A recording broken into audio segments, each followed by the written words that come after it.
আমার নবী ইরশাদ করেছেন, সোফার বুখারী শরীফের মধ্যে এসেছে, নিশ্চয়ই ইন্নাল্লাহ লা ইয়াকবিদুল ইলমা ইনতিজাআন ইয়ানতাজিউহু মিনান নাস বাল ইয়াকবিদুল ইলমা বিকবদিল উলামা। আমার আল্লাহ বড় বড় আলেমদেরকে মৃত্যু দিয়ে জমিন থেকে উপকারী জ্ঞান তুলে ফেলবে।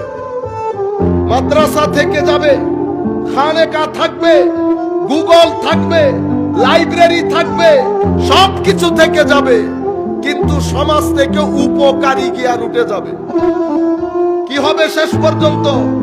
আমার নবী বলছেন, হাত্তা, শেষ পর্যন্ত সমাজের মধ্যে কোনো আলেমের পানি থাকবে না।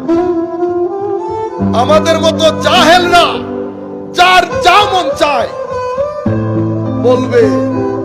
মানুষ কোন প্রশ্ন করলে ফাআফতাউ বিগাইরি ইলম, না জেনে উত্তর দেবে, ফতোয়া দেবে।